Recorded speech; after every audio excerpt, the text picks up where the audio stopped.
But to be honest, I'm just a little exhausted of the coupon book lifestyle. I don't want to pay $800, and I don't want to have multiple spreadsheets to try and justify having an $800 card in my wallet. I pay a lot of annual fees, and lately it's just becoming more and more of a chore to keep up with their credits.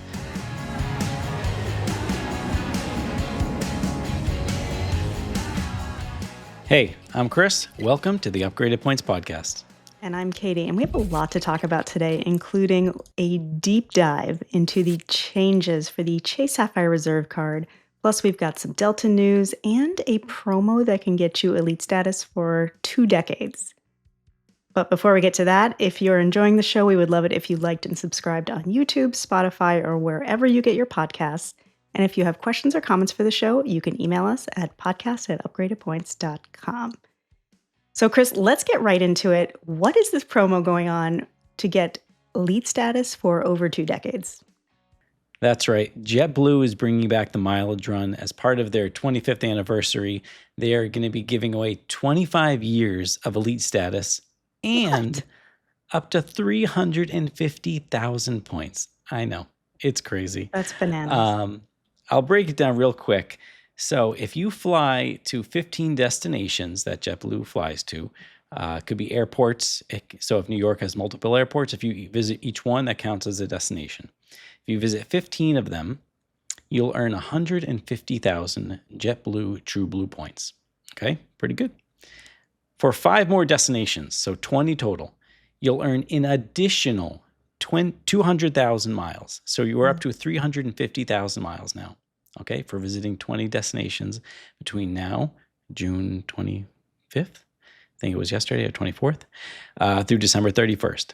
And if you want to extend it 5 more destinations, you'll get those same 350,000 miles, but it will also come with 25 years of elite status, which is just crazy. That's ridiculous. So obviously the points are getting everyone's attention, and the elite status as well. There are some concerns, obviously. JetBlue has not been performing financially very well lately. There's rumors that maybe they could merge or be bought by another airline, maybe United. So maybe that elite status doesn't even mean anything in a few years, but it could mean United elite status. The 350,000 miles, again, you'll have to value that how you value it. Some people, you could buy it for those miles for around $5,000, but you could also use those miles for $20,000 worth of Qatar Airways Q Suites flights or whatever. So this is a pretty unique promotion. If you were able to get a good chunk of those flights organically without going out of your way, maybe adding another 5 more flights to your end of year schedule could put 350,000 miles into your account, which is pretty crazy to think about. Yeah. Are you going to do this, Chris? What do you think? It crossed my mind. I get a lot of trips to Orlando and to Boston, and those are both hubs. Or at least not. At least they have a lot of JetBlue flights. So I could probably knock a few out without doing too much work. I'll have to really run the numbers. I guess if you could do it for less than, I don't know, $2,000, it would probably be worth it for me. But it just does not really make sense in my situation, especially not even living in the country. Yeah. I haven't flown JetBlue in probably 20 years because they don't fly into my airport. So I have such little opportunity to fly them. So it sounds like a cool promo. And I kind of wish I was in a position to maybe go for it just because it sounds fun. But I think I'm going to skip this one too. Yeah, you're not alone in that decision, Katie. Yeah. Well, on to the next one. Okay, so we have some news about Delta Sky Club's 2 new lounges just opened on June 26th. There's a Delta Sky Club and a Delta One Lounge at Seattle. And we had Stella there to check it out during the media preview. These new lounges are located near Gate A11. And this is Delta's first dual atrium, what they're calling it, a integrated space. So the first level is the Delta Sky Club. And then overlooking the Delta Sky Club is the Delta One Lounge. So I think that's kind of an interesting concept. And they both are very food and beverage focused. The Delta One Lounge is really set up to be like a nice restaurant. So there's not, sleeping pods or things like that, but there is 10,000 square feet of space for up to 221 people. And the Delta Sky Club below has lots of big open windows, lots of natural light, 3 buffet stations, and there's actually even 2 shower suites. So those are 2 new good lounges to check out if you're in Seattle and you're flying Delta. Well, speaking of Delta, I actually just wrote a cool article. Delta is giving up to $100 in e-credits if you fly their comfort seats in economy.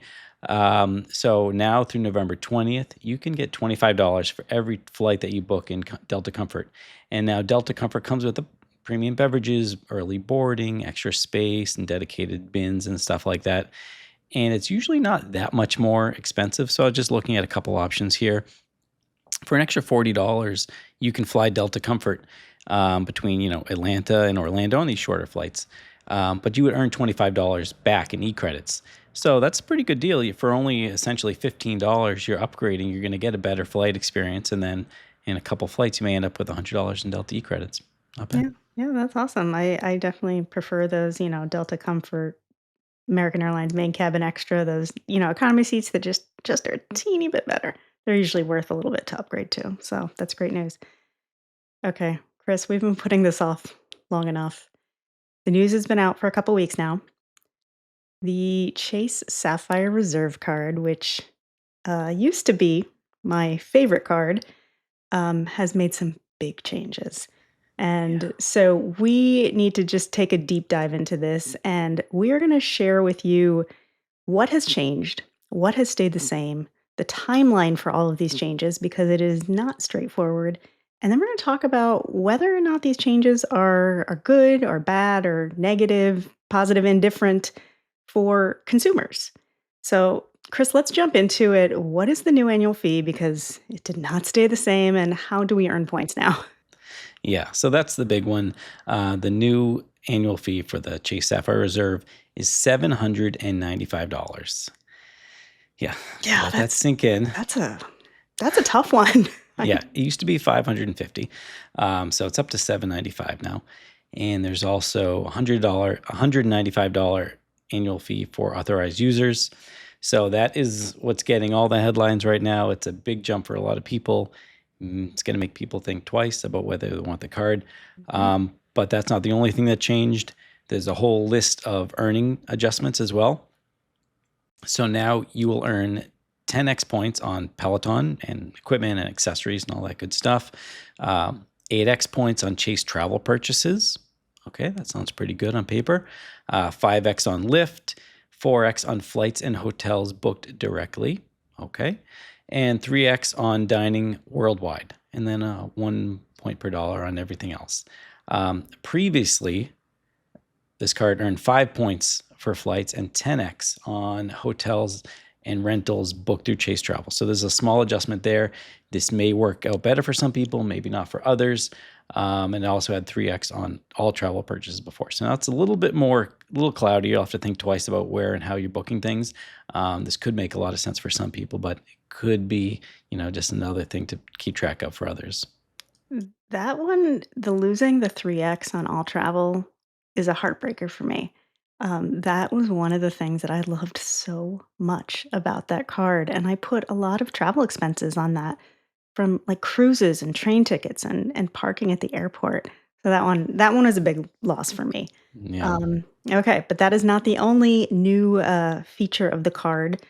The card used to earn, or I'm sorry, used to be able to use your points for a flat 1.5 cents per point through the Chase Travel portal.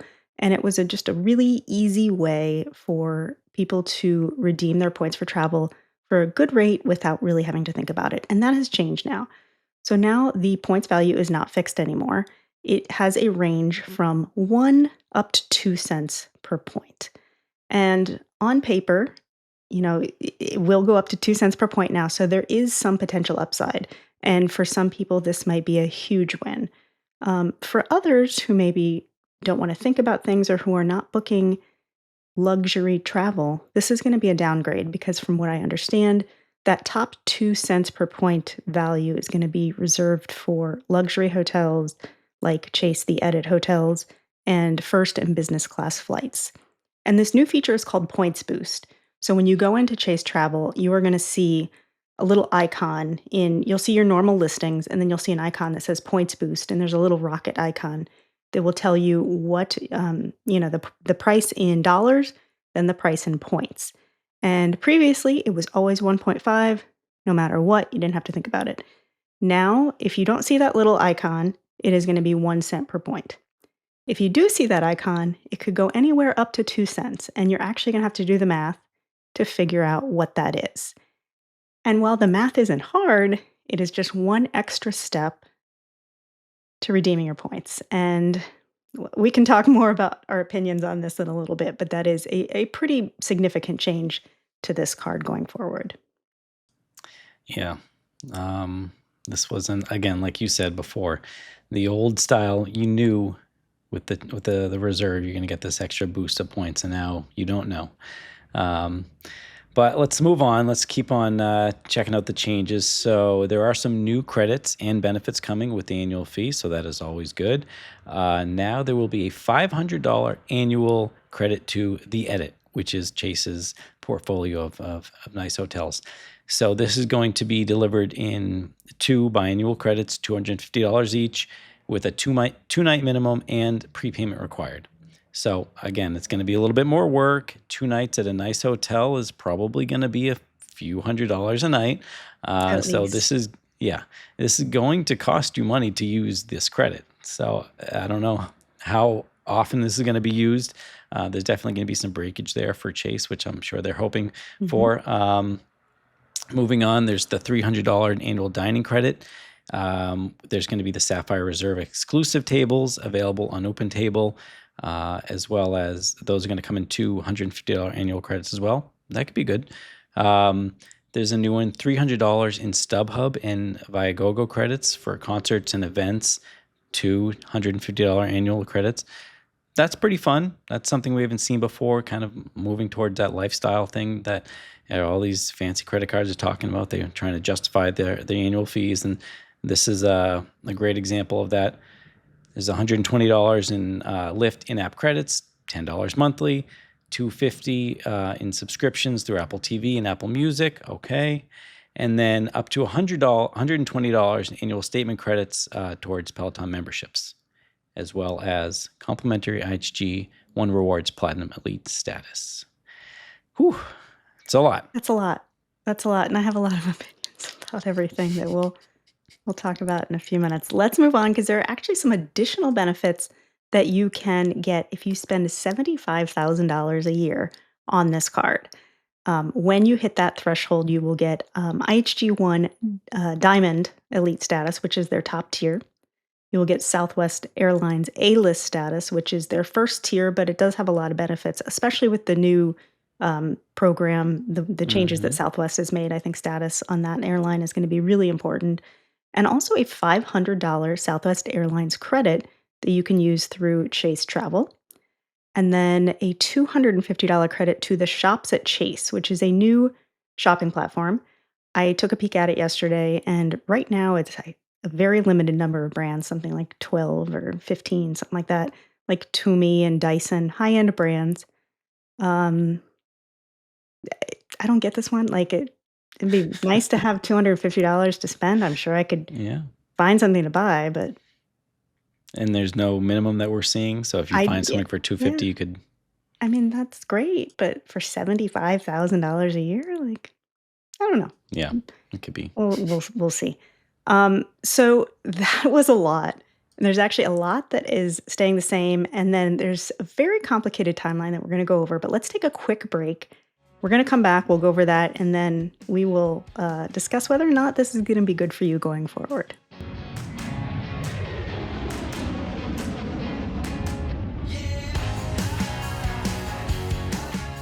Okay, welcome back. We are talking about the major overhaul of the Sapphire Reserve card, and we have talked about the changes, but let's talk about what's staying the same, at least for now.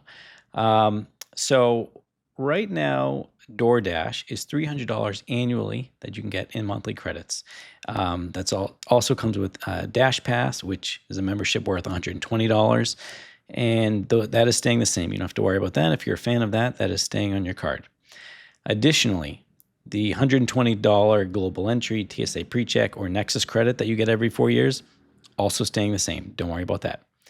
And pretty much the most important part of this card, besides the welcome bonus, is the lounge access. And so that is not changing either. You will continue to have Chase Sapphire Lounge by the club access, Priority Pass Select membership, and access to these elusive Air Canada Maple Leaf lounges, and cafes and Star Alliance Airlines and all this good stuff with guests. So this is all staying the same for now.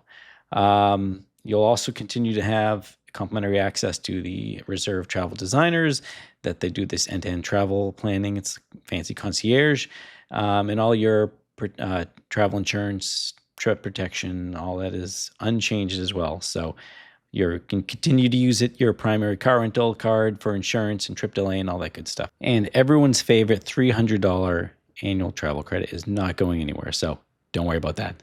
It's the one positive thing out of all of this that I still love. That's a great credit. It's so easy to use. Okay, so let's talk about the timeline because depending on if you were a previous cardholder or a new cardholder, these benefits and perks are going to start at different times. So the new card was launched a couple weeks ago on June 23rd. Any cardholder who signed up on June 23rd or after, all of the benefits are live now, as we've just described, and you can go forth and conquer. You don't have to worry about, things changing. It gets a little complicated for those of us who already had the card prior to June 23rd. So if you had that Chase Sapphire Reserve card prior to June 23rd, the points earned up until October 26th can be redeemed at that 1.5 cents per point, or you can use the points boost feature to get up to 2 cents per point. So essentially for those people, your bottom is 1.5 instead of 1 cent for new cardholders. And that's going to last, that ability to choose is going to last through October 26th of 2027. So you actually have like 2 years, almost 2.5 at this point, a little over 2 years to decide if you want 1.5 cents per point or if you want to do the points boost for select hotels and flights to get up to that 2 cents per point. Now, points earned after October 26th of this year are only available for the points boost feature. So I don't know how they're going to tell which points were earned when. So, like, I have this card currently. I had this card before June 23rd. Any points that I earn now through October 26th, I can use at 1.5 cents or I can use the points boost feature. On October 27th, any points that I earn from that point on can only be used for the points boost feature, but I will still have this whole stash of points that can be used either way. So super clear, I know. And Yeah, that's going then to be interesting how they track that, really, or at least show you. I'm sure they can track it, but how it's going to show in your account. yeah, I mean, I have no idea. I have no idea. Your guess is as good as mine. Who knows? It's super clear. And then on October 26th, for all card holders who had this card before June 23rd, is when all of the other benefits will kick in. So right now, all of those new benefits, like the $500, the edit credit, is only available to card holders who got the card after June 23rd. That kicks in for everyone else on October 26th. And then for previous card holders, you will pay the new annual fee starting on your renewal date after October 26th. So this could actually work out really well for some people. My card renews in August, so this August I will still only have to pay $550. I will not have to pay Okay. the new annual fee until my renewal date in 2026. So if your card renews before October 26th, you kind of have the best of both worlds. You get the old annual fee, but you will get all of the new benefits starting on October 26th. So clear as day. I'm sure you have no questions about all of that. Super simple. Um, yeah, I wish they had made this just a little bit clearer, but it is what it is. Um, and that leads me to the question, Chris: is it worth it? Like, what do you think of this card now? Yeah, What's going that's on? Do you have this card currently or not? I do not. I'm not eligible, but my wife is. And yeah, that's the $800 question. And Mhm. really, I don't think that we're interested. I mean, we all want the welcome bonus, all right? Mhm. That's 100,000 points. That's awesome. No one doesn't want 100,000 points. But to be honest, I'm just a little exhausted of the coupon book lifestyle. Mhm. I don't want to pay $800, and I don't want to have multiple spreadsheets to try and justify having an $800 card in my wallet. I pay a lot of annual fees, and lately it's just becoming more and more of a chore to keep up with their credits. So for right now, this is a pass. But what about you? Are you going to keep it? Well, I'm absolutely keeping it until I have to pay the new annual fee, which is not gonna happen until next year, so that's good. But Chase really broke my heart with this one. Like, this has been my favorite card. I got it the day it came out. I was even over 524, and I, like, called my banker and pleaded my case, and I loved the simplicity of this card. I could get solid benefits, excellent travel protections, 3 points per dollar on travel purchases, which really fit in with how I spend my money, and I just didn't have to think about it. It was always there. It did me good, and I didn't have to waste any brain power with a spreadsheet trying to figure out if it's something I should keep year after year. And it was one I recommended to a lot of travelers. People always ask me, "What's the best credit card? What card should I have? If I should only get one card, what is it?" And more often than not, this was the card that I suggested because solid benefits and it was simple. And I loved that, and the card has completely changed, and I get that they are trying to make money, but I don't quite understand the ideal customer for this card now. I am someone who at this point in my points and miles journey and in my life, I think like you, I'm kind of as much fun as I have doing this stuff. The amount of spreadsheets I keep for every credit card is absurd, and I'm kinda getting sick of it too. Yeah. The coupon book thing doesn't they call these lifestyle cards. I must not be their target audience because these don't fit in with my lifestyle. Right? A lot of these credits, I'm like, that's completely worthless to me. I would have no problem paying for a $795 card if it was something I could get solid benefit from without thinking too hard. I don't wanna waste too much time trying to nickel and dime every single benefit out of this card. So I do think, to be fair, I think there is some opportunity if you want to really put some effort into it with the edit credits. If you can, and I'm not 100% sure you can do this. I think you can. If you can pay for $250 of a hotel stay with that credit and then pay the rest in points, there could be an opportunity there, especially if you're booking like a Marriott or Hyatt, where then you can earn hotel points on the other side. Because I do believe if you book through the edit, you will still earn hotel points through big name Mhm. chains. So I think there is an opportunity there to have some interesting redemptions, and maybe I can eke out the value of this card, but I'm just not thrilled about having to put that much effort into it. So this is a tough one for me. I'm not going to completely write it off yet because I thankfully don't have to decide for over a year. So I'm gonna play with the card over the next year, see maybe there's something there that I'm not seeing where you can really get some good value out of this. So I think extreme points and miles gamers are probably gonna love this because there's some interesting opportunities. But I see a lot of people just being sick and tired of this couponing. So I don't know. It'll be interesting to see how people react to this, but I'm not super thrilled. Yeah, you're So not alone. yeah. Well, okay, that was kind of depressing, actually. Let's move on. We actually have a question, and I want to ask this one to you, Chris. We got this from Joy, who asked us this via YouTube. What's your favorite sweet spot redemption that most people don't know about? Yeah, so that I guess the hard part there is that most people don't know about because I mean the sweet spots are there's still a bunch out there and Japan is always at the top of everyone's list, but everyone knows about that one. I think one that has popped up recently in my searches in the past 6 months that I don't know if maybe it's new to my award searches or whatever, or I just had never seen it before.